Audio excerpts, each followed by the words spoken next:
Excuse me, human. Do you know what you're eating? A hamburger? Yes, exactly. That hamburger is made of cows like me. Did you know people have been living with and taking care of cows for a really long time? We provide milk and cheese and ice cream and meat for humans. And we've been relatively happy living together until now. I didn't know there was a problem.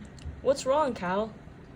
Well, people are eating so much meat that some farmers are starting to keep huge herds of us, and it's becoming a huge problem for our planet. Too many cows means a lot of greenhouse gases and pollution. Americans eat 3 times more meat than other nations. Our beef industry is currently the largest in the world. You're threatening to mess up our climate, land, and water, all because of humans not caring about their carbon footprint. What's a carbon footprint? A carbon footprint is the amount of bad greenhouse gases you release into the world as a direct result of your actions. Well, I don't have a carbon footprint, do I? Well, it's not easy to know that you're harming the environment until you learn about it. Your carbon footprint increases for things like driving to the store and eating lots of meat or using electricity when you don't need it. Things like keeping the water running while you brush your teeth. Well, it's not that big of a deal, is it? Actually, it's a huge deal. You might not see it now as one person, but all of our actions together makes a huge negative impact on the earth. And what's even more important is that your carbon footprint affects our animal friends in a really bad way. I still don't understand. That's okay. Learning about this takes time, so go talk to some of my fish friends. They will tell you all about how your carbon footprint affects their lives and communities. Wow, I can't wait to go fish. Stop, you're hurting my family. But there are so many fish in the sea.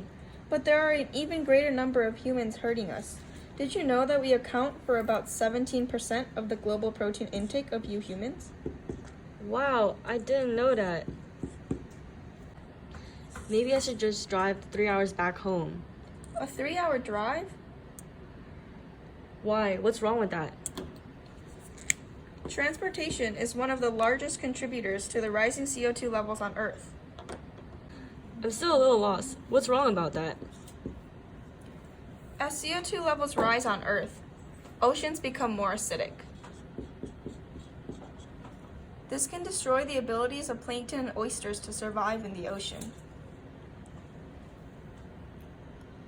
Also, acidic oceans cause coral reefs to lose their pretty colors and turn completely white, in a process called coral bleaching.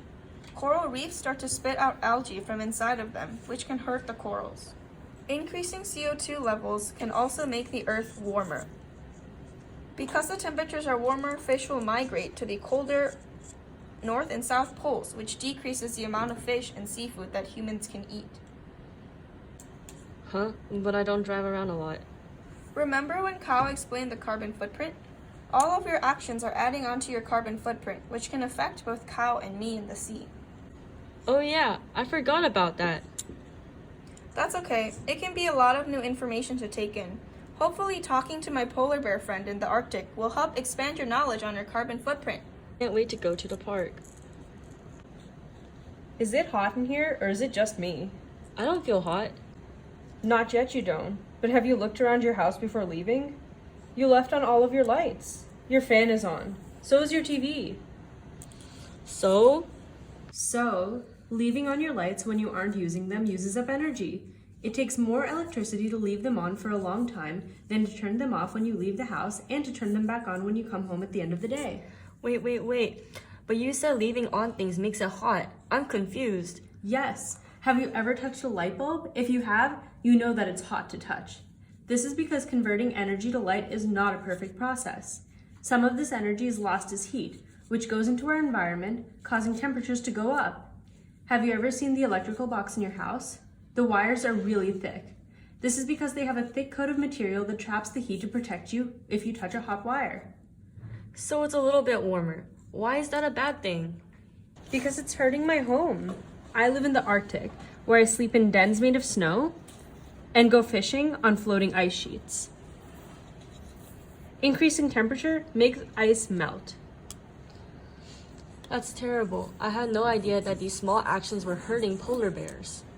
Not just polar bears. Your carbon footprint and contribution to global warming greatly impacts humans as well. Have you ever heard of a glacier? Glaciers are huge masses of ice that are an important source of fresh water for all organisms. It's not good if they melt too fast before more ice can build up. We want glaciers to be a supply of fresh water for a long time in the future, and we can't have that if they're all gone. So my carbon footprint can affect future generations? That's crazy. I'm only one person.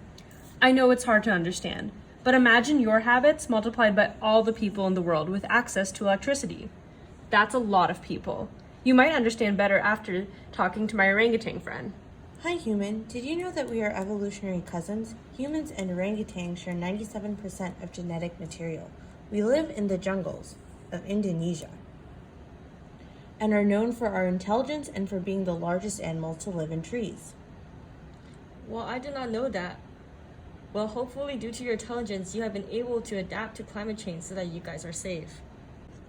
Sadly not. The International Union for the Conservation of Nature, the IUCN, classifies the Bornean subspecies of orangutan as endangered and the Sumatran subspecies as critically endangered. Orangutans are highly likely to become extinct if the current trends continue, studies show. One study showed that the world lost nearly 150,000 orangutans over the past 16 years in Borneo and is on track to lose another 45,000 if the current trends continue by 2050. That sucks. Why are so many orangutans dying? There are a lot of reasons why we are dying in the wild. Poachers kill mother orangutans and then sell their babies as pets. Poachers also kill orangutans for food in the bushmeat trade. However, the primary killer of orangutans is deforestation. A 2012 assessment predicts that by 2020, 24% of the world's rainforest will be lost, greatly affecting orangutans who will be extinct within the next 2 decades if current deforestation trends continue. Wow, I had no idea that deforestation was such a big deal, especially in Indonesia. But at least the only harm it is doing is clearing forest. That can be replanted, so no harm done, right? Actually, no. Deforestation in this region is particularly contributes to over 1/3 of the global carbon emissions, which in turn contribute to global warming and ocean acidification. Globally, deforestation contributes about 12 to 17% of annual greenhouse gas emissions. At the current rate, it will take less than 100 years to destroy all rainforests, which covers 10% of the Earth's surface, but contains over half of all plant and animal species in the world. Wow, I had no idea that rainforests were so diverse. Again, there are many reasons. Deforestation continues to make way for human developments, like cities and factories. There is also a high demand for plywood, hardwood, and other plant products. However, the biggest reason is palm oil. Indonesia is the world's largest producer of palm oil, with 10 million hectares of palm plantations and growing. Wait, what is palm oil? I don't think I use it. Palm oil is an edible vegetable oil derived from the palm tree, whose fruit produces oil that is versatile, cheap, has a long shelf life, and is healthier than other oils. Palm oil products are everywhere. Toothpaste, detergent, soap, shampoo, pizza dough, chocolate, lipstick, etc. So there is a very high chance that you probably do use palm oil products in your daily life. While it may be cheap, it sure isn't good for the environment, especially for us orangutans. I had no idea. I will definitely look at the label before buying things now and try to make sure my toothpaste isn't burning down trees. Wow, I never knew that the seemingly small things I do, like not turning off the light, could add to such negative impacts on animals, humans, and the earth. In school, I learned about how we breathe out CO2, so I thought CO2 was just a harmless gas. Now I know that the release of extensive amount of CO2 through human activities like our transportation and food industries can be terrible for our environment. Rising CO2 levels contribute to increased greenhouse gases in our atmosphere, which can have wide-reaching and unintended consequences. Increasing CO2 can cause ocean acidification and global warming, which can negatively impact biodiversity, which is the variety of life in different ecosystems and habitats. For oceans, that could mean decreased plankton and oyster population and shifting fish distributions. Deforestation can also decrease biodiversity and contribute to greenhouse gas emissions. Knowing this, I hope to become a conservation biologist when I grow up. All of our actions add up, from the simple things we do at home to what we buy from big industries like the beef and palm oil industry.